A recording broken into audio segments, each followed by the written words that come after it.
Some of the most amazing game masters I've been in games with excel at certain aspects of the game, as you might expect. For instance, my friend Joe is an amazing game designer. He makes adventures and dungeons that are just incredibly interesting to play. From how he designs his maps to the encounters, it's just an amazing experience. And the reverse is also true. Some of the worst game masters I've been in games with fail miserably at certain aspects of the game. For instance, I was once at a convention and the game master was a horrible storyteller. And not because she wasn't trying to tell a story. Believe me, that's all she seemed to care about. And she consistently stole our agency in order to be able to tell that story that she so desperately wanted to tell. And none of this should be news to anyone. It's rather obvious, I think. However, what often isn't obvious is that amazing game masters usually aren't amazing at every aspect of the game. Instead, what you find is that there's one or two parts of the game that they excel at,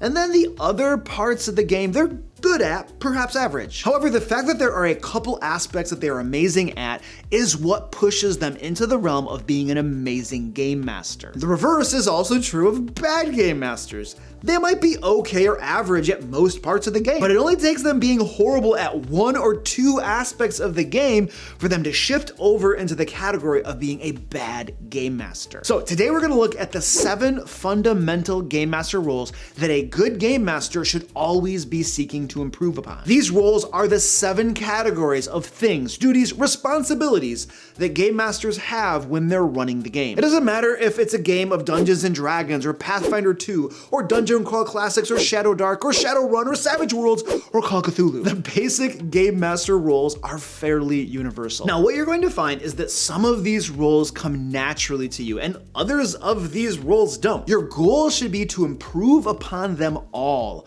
hopefully taking the ones that you're good at naturally and pushing them into the realm of exceptional. And then the ones that you're maybe not so good at, you shore up your deficiencies so that you're okay or average at them. Once you begin to accomplish that, then you're going to excel more and more as a game master, and your games are going to pass into the realm of amazing. Now, the scope of today's video is going to be to examine each of these 7 rules and discuss what they encompass, what they are.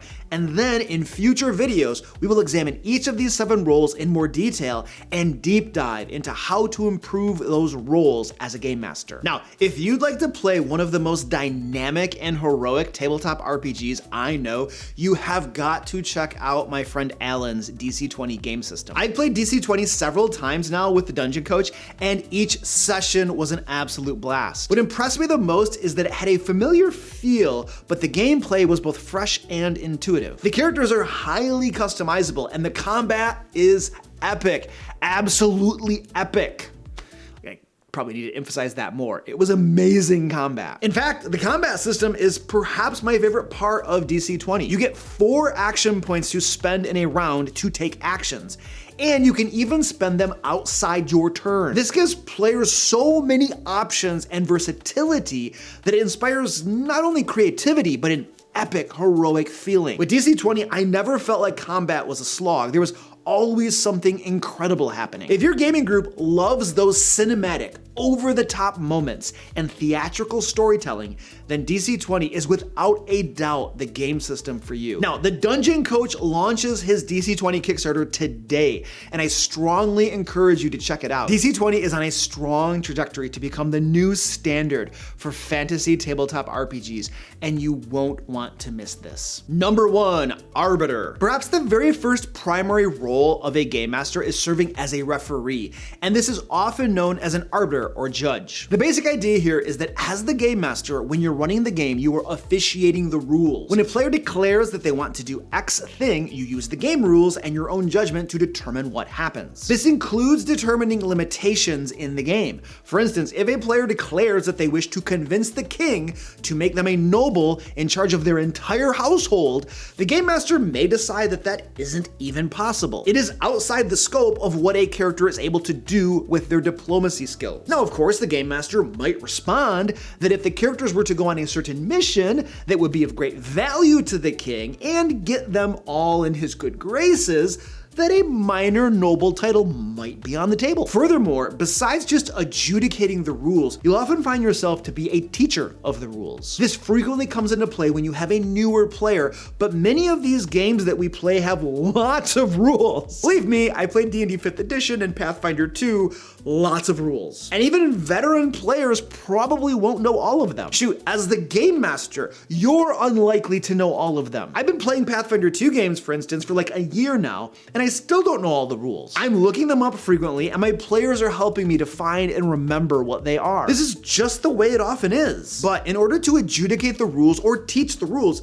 you obviously need to know the rules as well as you can. And even though you're likely to never learn all of them or remember all of them at all times, the goal is to consistently get better at the rules, to learn them more and more as you run the game. And sometimes you're just gonna have to do the best you can, which includes making up rulings because you don't want to spend 30 minutes trying to find it in the books. Number 2, world builder. This role right here is one that many game masters love. There are some of us that could spend all day, all week simply creating our game worlds. Maps and geography, cities, the different types of soldiers that make up the armies of those cities, government systems, kings and nobility, different organizations that fill the world such as merchants and nefarious power-hungry groups. The list goes on because worlds are massive things with lots of stuff in them. I wager that there are some game masters that would be perfectly content with only world building, and if they never actually got to run the game for their players, well, they would probably be okay with that. And that's cool. I'm not going to tell you not to do that. Although I will say that if you are creating an amazing world that you are excited about, you might be doing our world, a disservice by not sharing it with a group of, say, 5 players or so. And then there are some game masters who use pre-made worlds. I am one of those game masters. My Pathfinder 2 game takes place in the game setting of Eberron, which is originally designed for 5th edition, obviously, D&D in general. And my 5th edition D&D game takes place in the Forgotten Realms. Of course, we are literally transitioning right now to running my Escape from the Fae module, which is the sequel to my Into the Fae module. And Escape from the Fae takes place in a world that I created. But even when I am using pre-made worlds, I still have to read about that world, learn about it, and then portray and present that world to my players at the game table. So even though I didn't literally create the world, I am still building the world for my players. And furthermore, even if you are using a pre-made game world, you're always going to find that it doesn't have everything you need, which means that you personally are going to be creating world elements to fill in those gaps. Thus, every game master is a world builder, regardless of whether you actually make your own world or you use a world that someone else created. Number 3, game designer. The role of game designer is probably the role that I enjoy the most, and it's probably what I'm best at as a game master. I think I am. Only my players know for sure. Remember that the best judge of what you are good at and what you are bad at as a game master is probably gonna be your own players. And what do I mean by game designer? Well, this is lots of stuff, but for me, it mostly encompasses creating adventures, because the adventures that your players go on usually form the meat of your game sessions. I would venture a guess that 80 to 90% of the game is going on adventures. And the rest is like, I don't know, you're in town shopping and stuff, maybe? Now, this adventuring might be dungeon crawling or hex crawling or investigating points of interest, but those are all grouped into the general category of adventures. And when you're designing these adventures as a game master, you're considering things such as the 3 pillars of play: social interactions, exploration, and combat. You're balancing these pillars so that your adventures appeal to most player types. You're doing things like ensuring that there is a variety of difficulties for your combats. You are creating points of interest that your players can explore, places that pique their interest and get them excited. You're looking at your players' backstories, and you're considering if there are backstory elements that you can pull into your adventures or the campaign. And then you're thinking of ways that you can implement those elements. You oftentimes are creating the maps for your adventures, and then you are designing what is in the different rooms or corridors. You may be designing new traps or new puzzles. You are creating the treasure and rewards that your players will earn as they adventure. And then you're making sure that you distribute those rewards in a way that is equitable to all players. All the while, as you're designing these different elements that make up your game, you're crafting them very intentionally so that they will appeal to your players and drive fun at your game table. As I said, this is my favorite part of being a game master. I love designing adventures. Many times when my wife and I go on vacation, I will get up around 4 or 5 in the morning, even though we're on vacation. I'll first take the dog out to go to the bathroom, and then I come back and fire up my laptop and start working on an adventure for my Pathfinder 2 game. It's something that I just find enjoyable. It's tons of fun. However, another part of game design that may not be intuitive is that of improvising. Every game master is going to find that no matter how much they design a game in advance, there are going to be unexpected things that happen at the game table. And then you're going to have to design the game on the fly. We usually just call this improv, but it is a big part of game design because depending upon your game table, anywhere from 20% to 80% of a given game session might be improv. And not necessarily because you didn't prepare enough, but because your players decided to do a thing that you didn't anticipate. Number 4, director and lead storyteller. Now, this is a role that is often misconstrued or misinterpreted or implemented incorrectly, in my opinion.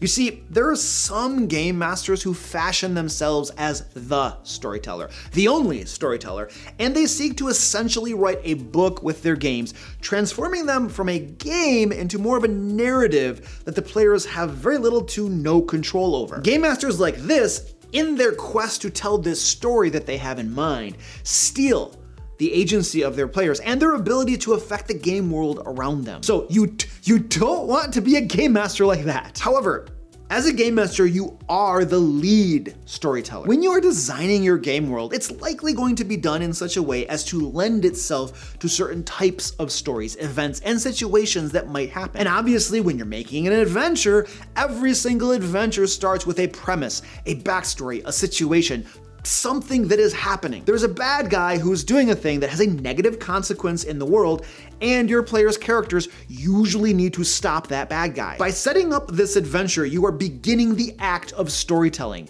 and then your players are continuing that active storytelling by what their characters say and do during the adventure. And you, of course, as the game master, are aiding in that endeavor because you're deciding what the bad guys and other NPCs in the world do in response. This is why I say that you are the lead storyteller. You set things up and put things in motion. You are in essence the director of the story. You help determine the high-level strokes and your players help fill in the details. So it is a shared collaborative storytelling experience. But as the game master, you do take the lead role. By the way, if you're finding this information useful, please give me a thumbs up and share this video with a fellow game master. And if you're not already subscribed to the channel, why not subscribe while you're at it? Because Luke, you suck, that's why. Oh, well, that's disappointing. But if you made it this far in the video and you think I suck, that doesn't make any sense. All right, we should just go on to the next one now. It's like, I enjoy watching your videos so that I can mock you for about 20 minutes or so. That's why I watch your videos. So you do suck, I do watch your videos, I'm just mocking you the whole time. Who does that? I bet there are folks who do that, screaming at their television sets while they watch.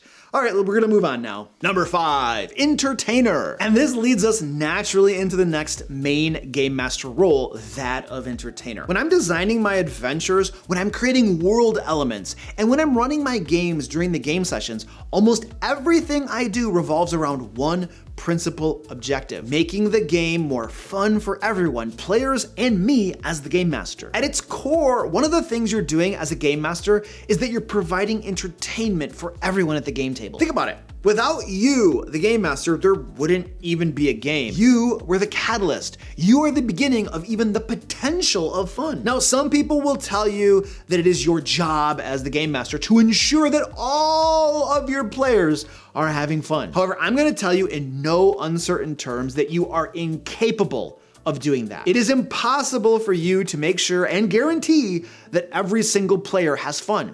No, I wouldn't even try to do that. You will fail. Instead, what I submit to you is that your actual goal is to create an environment where fun can be had. In other words, you can't control how players react to your game, how they react to your adventures, how they react to your NPCs, but you can control for the environment. You can set things up so that it is very likely that your players will have fun. You just can't guarantee it. So do not feel bad if some of your players don't have fun. Do not feel bad if every game session isn't amazing. Do not feel bad if some players leave your games because it's not what they were looking for. My recommendation to you is that you simply focus on improving your games and doing your best to create this environment where fun may be had. As you get better as a game master, you're going to find that more and more of your players are consistently having fun. Now, there are some very specific things that lean very heavily into this role of entertainer. For instance, one of the things you're probably going to find yourself doing is role-playing NPCs. And for many game masters, this means acting in so much that you are physically portraying their body language and perhaps even speaking in a special voice that you created for that NPC. And I'm gonna tell you that even though this is something that some game masters don't feel comfortable doing, it is definitely something players tend to enjoy. And if done, can make your game a whole lot better for everyone. Number 6, diplomat. Ah yes, the role that probably almost no game master actually enjoys. The diplomat is the role that places you into the shoes of the recruiter. You need to find people to play in your games. You need to be an ambassador for your game. Now, many times this isn't too challenging since game masters are in short supply and there are a plethora of players, but your mileage may vary, of course. But I suspect that the part of being a diplomat that most game masters enjoy the least, myself included, is that of a moderator or mediator. This means that when conflicts arise in your game, whether it be between two different players or between a player and you, knowing how to resolve those conflicts. This may mean stepping in and saying or doing something.